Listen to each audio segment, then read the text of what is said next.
He bought me that dress, insisted I wear it, even said I'd be the most beautiful woman in the room. He smiled when I walked out of the bedroom that night, spun me around, and said I looked perfect. I believed him, but by the end of the night, he humiliated me so badly I thought I might disappear. What he didn't know was that he'd just pushed me too far, and I wasn't going to stay quiet anymore. Take a moment with me while I share something that changed my life. And if this story stays with you after it's over, I hope you'll think of sharing it too. My name is Lena Cooper. I'm in my early 30s, a nurse by profession, and married for 9 years to Ethan Cooper, a well-known, sharp-talking corporate lawyer. On the outside, we looked like the perfect couple. Inside, it was different. But that night at the gala? That night showed me just how far things had gone. It was a black-tie charity event, held at the mayor's mansion. A big deal with all kinds of people, judges, CEOs, politicians. Ethan had picked out the dress himself, a deep red silk gown that hugged me just right. It was beautiful, expensive, something I'd never buy for myself. He told me I'd turn heads. I laughed. He liked that.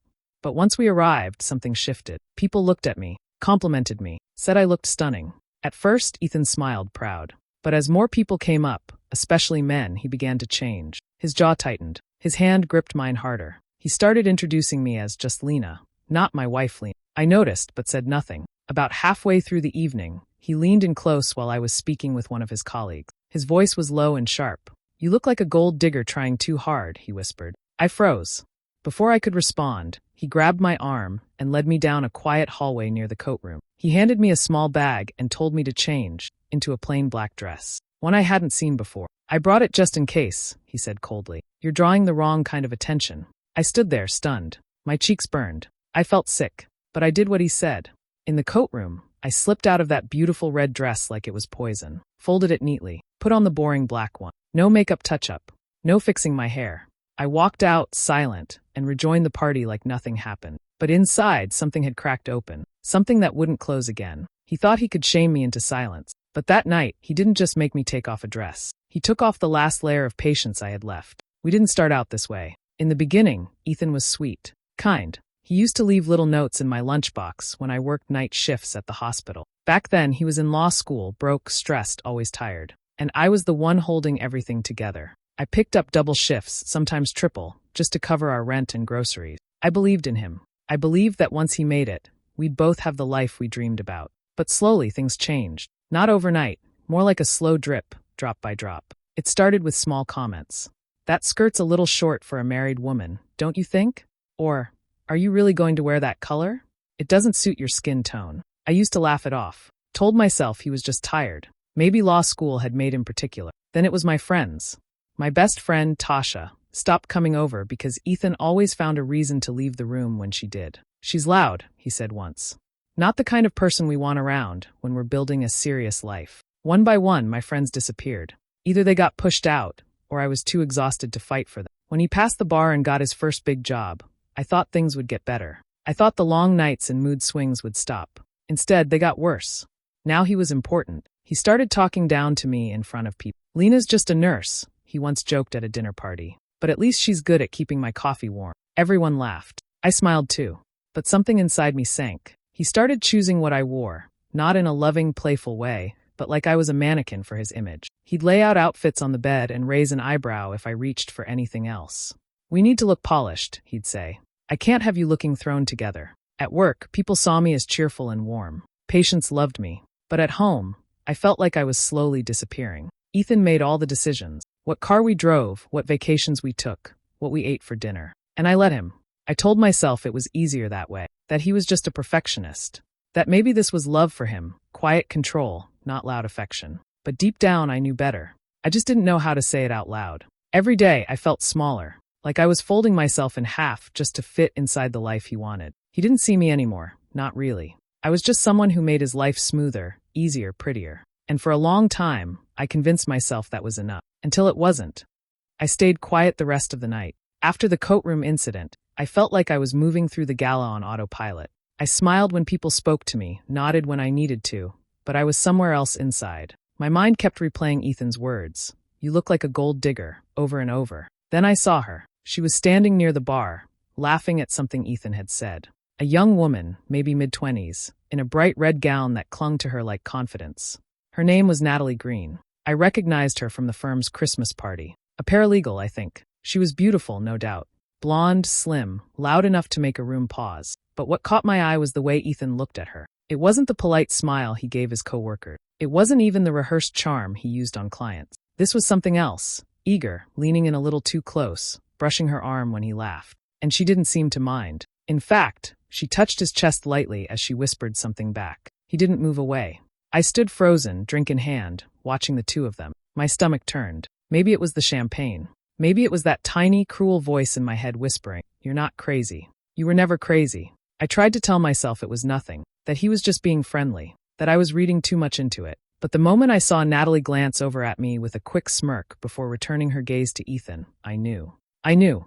That wasn't jealousy in her eyes. It was ownership. Ethan didn't look for me once the rest of the evening. I saw him leave the ballroom around midnight. I thought maybe he was heading to the restroom, or to get the car. So I waited by the coat room for almost 30 minutes. He didn't return. Eventually, I caught a ride home with a couple we knew from his firm. I didn't say much, just that Ethan had gotten held up with a client call. But I knew that wasn't true. I sat on the edge of the bed in silence for over an hour. I didn't cry. I didn't rage. I just sat there, staring at the wall, wondering how long it had been going on, wondering how I had ignored it. At 2:08 a.m., I heard the front door open. Ethan walked in like nothing was wrong, loosened his tie, kicked off his shoes. Then he kissed me on the cheek, quickly like a habit, and walked straight into the shower. I sat perfectly still. The smell of her perfume was all over him. Sweet, floral, not mine. And in that moment, I realized something deep and cold. Ethan wasn't just controlling. He was a liar, a cheater, and I was done pretending not to see it. The morning after the gala, I waited until Ethan was sitting at the kitchen counter, sipping his black coffee and scrolling through his phone. I placed a plate of toast in front of him and sat across the table. My voice was calm when I asked, "Did you enjoy your night?" He looked up briefly. "It was fine. Long. You left early." I nodded slowly. "I saw you with Natalie Green." He didn't flinch. Just smirked. "She works for me. Don't start acting crazy, Lena." There it was. That word, crazy. He put his phone down and leaned forward. "You always do this. You overthink everything. One woman laughs at my joke, and suddenly I'm cheating." He made it sound so silly, so irrational, like I had imagined it all. He even chuckled, shook his head, and added, "This is exactly why I don't tell you things. You blow everything out of proportion." I said nothing. I just studied his face. I'd seen it before, the fake concern, the soft gaslighting. I used to believe it. But this time, something inside me didn't bend. It stayed firm. Later that day, while doing laundry, I checked the pockets of his suit jacket. My hands moved automatically, like muscle memory. And that's when I found it. A folded hotel receipt. Dated the night of the gala. One room. One guest. Check-in, 12:46 a.m. I stood there for a long time, staring at the small slip of paper. It was all I needed. Not because I didn't already know, but because now I had proof. When Ethan came home that night, I didn't say a word. I smiled, asked how his day went, even rubbed his shoulders while he watched TV. He didn't notice the change in me. He never really saw me anyway. The next morning, I called off work and drove across town to a small law office I found on. The name on the door read Jessica Rowe, Family Law. She welcomed me with a warm smile and a quiet strength that made me feel safe. As soon as I said Ethan's name, her expression changed. Not surprised, just tired. She leaned back and said, "You're not the first woman to sit in that chair because of him." That told me everything I needed to know. I opened a new bank account the same day. Transferred what I could without raising suspicion. I started saving every message, every financial document, anything I might need. Ethan thought I was backing down, that I was shrinking again. But what I was really doing was getting ready to stand all the way. He had no idea that the woman he tried to break was quietly building the fire that would burn everything he took for granted. From the outside, nothing looked different. I still packed his lunch. I still ironed his shirts. I still laughed when he made dry, sarcastic comments about my simple little nurse job. I played my role well, the quiet, obedient wife who didn't ask too many questions. Ethan was convinced I had finally accepted my place. What he didn't know was that every time he left for work, I became someone else. I started small. I searched through our shared desktop computer in the study. I found emails between him and Natalie, messages that were way too personal for a professional relationship. She called him E, and he called her Red. I printed everything. Then I started tracking his spending. He wasn't smart about it. Charges for expensive dinners, a weekend spa resort, even lingerie. All charged to our joint card. He just assumed I wouldn't look. I looked. I recorded everything. Next, I hid a tiny voice recorder in his study, under a stack of old law books he never touched. It turned on when it heard sound. Every time he took a phone call at home, It captured everything. I listened at night with headphones, my heart pounding. I heard him tell a friend that he was almost free. I heard Natalie say she couldn't wait to move into that beautiful house and start redecorating. That hit me harder than I expected. My home, the one I cleaned, decorated, filled with candles and soft blankets and framed pictures of our fake life. He was planning to throw me out like an old suitcase and move her in. Once I heard that, I stopped feeling hurt. I felt focused. I started going room by room, quietly removing the things that were mine, heirloom jewelry, personal documents, my old journals. I stored them in a rented locker across town. I opened a second bank account, separate from the one I had already started, and deposited small amounts of cash every few days. I made sure none of it would show up on any statements. I even went to the doctor and updated my emergency contact information. Ethan was so distracted with Natalie and work that he didn't notice a thing. In fact, he was more relaxed than ever. He smiled more. He joked that I was finally settling down, that I had stopped being emotional. He had no idea he was living in a house with a woman who already had one foot out the door, and the other planted firmly on the ground he was about to lose. I wasn't planning to scream. I wasn't planning to cry. I was planning to end this exactly how he deserved. Quietly, thoroughly, and on my terms. It was almost too easy. With Jessica's help, I put the final pieces of my plan in place. We decided on a weekend. I told Ethan I wanted to reconnect. Maybe we just need a break from everything, I said, holding his hand across the kitchen counter like I meant it. Just the two of us. His eyes lit up. He took the bait without hesitation. I booked a fancy resort just outside the city. Spa, golf course, private dining, the works. He thought I was finally giving in, that I'd gone back to being the silent, grateful wife who would forgive anything as long as he bought her nice thing. What he didn't know was that every detail of the weekend was part of his downfall. On the day we left, my bags were packed like I was going on a trip, but most of what I cared about was already gone. My personal items were sitting safely in a rented condo I signed for 2 days earlier. A quiet, sunny place with no trace of Ethan in it. While we checked into the resort, I stayed cheerful and sweet. I let him talk. He bragged over dinner about how lucky he was that I knew my place and didn't get emotional like some women. He even excused himself to take a call, and I knew he was talking to Natalie. He thought he had me completely fooled, but I had already met with the bank that morning. Every joint account was frozen. My paycheck was rerouted. The house title, which was in both our names, was already under legal review due to the infidelity clause in the prenup. He wouldn't see it coming. The next evening, I told him I made dinner reservations at a fine restaurant nearby. He dressed up, complimented me, even kissed my cheek like we were newlyweds again. I nodded, smiled, and walked into that restaurant knowing it would be the last meal we'd ever share as husband and wife. But I didn't make the reservation for two. As we were seated, I spotted her, Natalie, already sitting at the table. Ethan's face went pale. He looked at me, then back at her, clearly confused. Before he could speak, a woman walked up to our table. Jessica Rowe. My lawyer. Calm, professional, holding a folder. Mr. Cooper, she said, setting the envelope in front of him. You've been served. I didn't say a word. I just watched the blood drain from his face. Natalie sat frozen, her wine glass halfway to her lips. Ethan opened the envelope and read the first page. His hands shook. I trusted you, he said quietly. No, I replied, finally standing. You controlled me. You lied. And now you're going to learn what it feels like to lose everything. Then I walked out. Not in tears. Not in rage. Just free.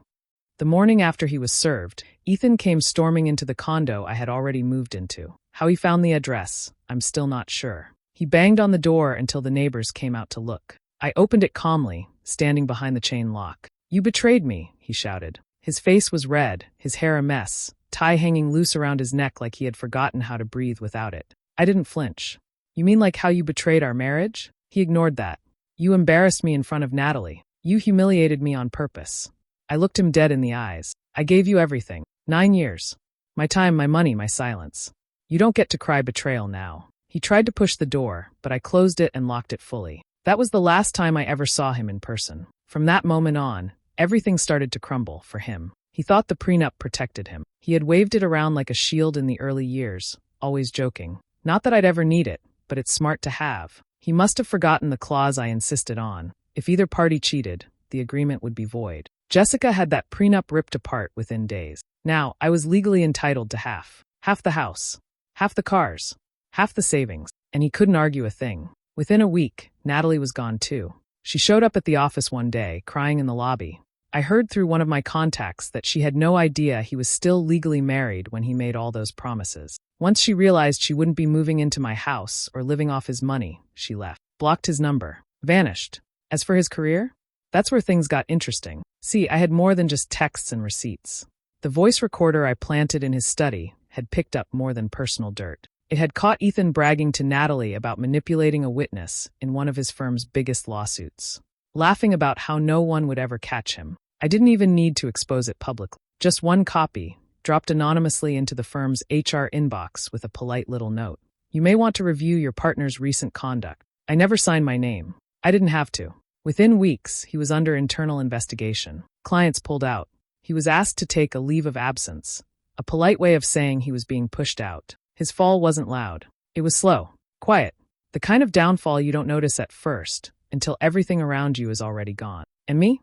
I didn't lift a finger. I just let gravity do the work. After all those years of being made to feel small, I finally realized power doesn't always come from fighting back. Sometimes it comes from walking away and letting the truth speak for itself. The first night alone in my condo was quiet. Not the kind of silence that feels lonely, but the kind that lets you breathe. I sat on the floor, surrounded by unpacked boxes, sipping tea from a chipped mug and staring at the blank wall. For the first time in years, the silence didn't feel heavy. It felt like peace. There was no shouting, no judgment, no one telling me what to wear, what to think, or how to be. Just me, my space, my rules. I took my time settling in. I bought small things that made me happy, a new set of soft, pale blue towels, a lemon-scented candle, some secondhand furniture that felt more like me than anything Ethan ever picked out. And then one day, I found my old box of art supplies. I had forgotten what it felt like to paint. Ethan used to laugh at it, calling it a childish little hobby. So I packed it away. But now, alone and free, I spread out the brushes and paints and started again. At first, my hands shook. The colors were uncertain. But over time, they got bolder, brighter. I painted every weekend, sometimes late into the night, just for myself. My laughter returned slowly too. First when I met up with Tasha, my old best friend. She cried when she saw me. You came back, she whispered, hugging me tight. We picked up right where we left off, talking about everything and nothing over coffee, remembering who I used to be before Ethan dimmed my light. I began walking to the park every morning. It became my quiet routine, headphones in, coffee in hand, watching the world go by without having to explain myself to anyone. That's how I met Daniel. He was sitting on a bench, reading a book while a golden retriever slept at his feet. We kept crossing paths for weeks before he finally said hello. Daniel Mendez, a paramedic, soft-spoken, steady kind. He didn't ask too many questions at first. He just listened. One day, I mentioned I liked painting, and his eyes lit up. That's beautiful, he said simply, without asking to see anything or offering advice. Just support. We started meeting up more often. Coffee turned into lunch. Lunch turned into dinners. He never pushed.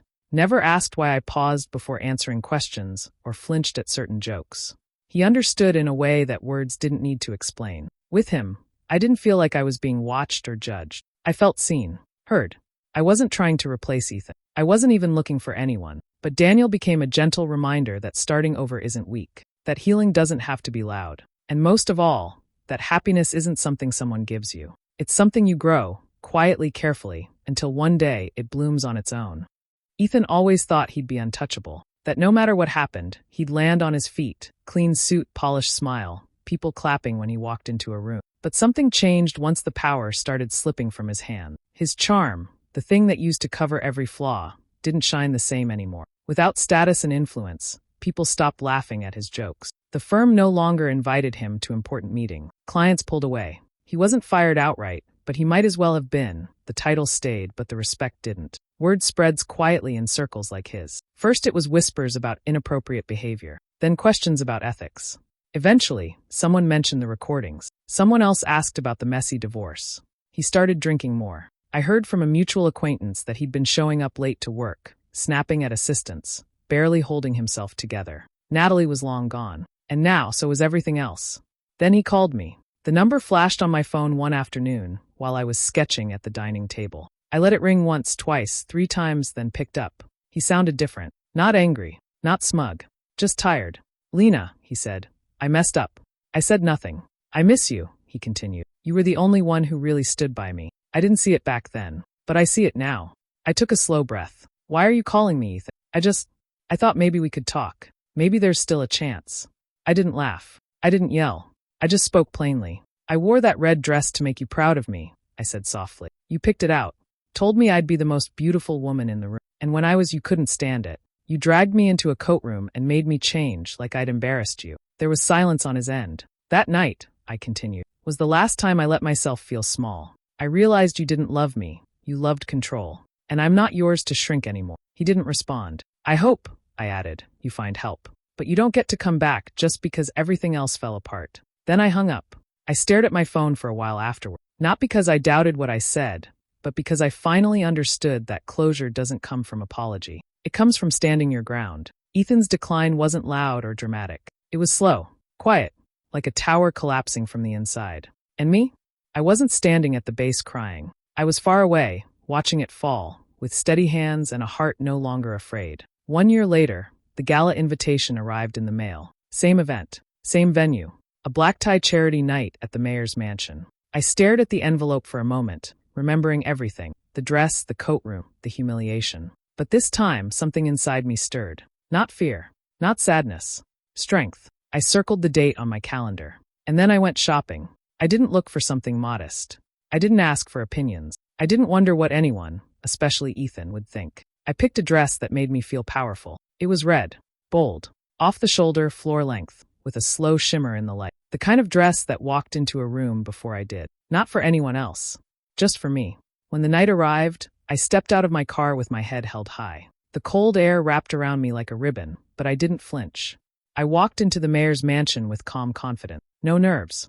No second-guessing. People noticed me, just like they did last year. Compliments followed me through the ballroom. You look stunning. That color is perfect on you. But this time, I didn't shrink. I smiled, thanked them, and moved on. Then I saw him. Ethan stood near the back of the room, close to the bar, alone. His suit was wrinkled at the collar, like he'd dressed in a rush. There were faint shadows under his eyes. His tie was loose. He looked smaller, tired, like a man trying to blend in, but unable to forget what he used to be. Our eyes met across the room. For a brief second, the noise faded. I could see the regret on his face, so clearly it almost felt like a conversation. His gaze dropped to the dress. That dress. And I knew what he was thinking. He looked at me the way a man looks at a closed door he wishes he never walked away from. But I didn't stop. I didn't smile. I didn't wave. I walked right past him, letting my heels echo across the marble floor like punctuation. I didn't know him words. This night wasn't about revenge. It wasn't even about him. It was about me showing up, whole, healed, and unshaken. A year ago, I was stripped of my confidence in that very building. Tonight, I reclaimed it. I danced. I laughed. I gave to the charity with pride. I stood among people not as someone's wife or accessory, but as Lena Cooper, my own person. And when I left that night, I didn't look back. Because I wasn't walking away from something anymore. I was walking into everything I had become. What do you think? Did Ethan deserve a second chance? Or did Lena do the right thing by closing the door for good? Share your thoughts in the comments below. I'd really love to hear them. And if stories like this speak to you, make sure to hit that subscribe button and tap the notification bell so you're always the first to know when a new one drops.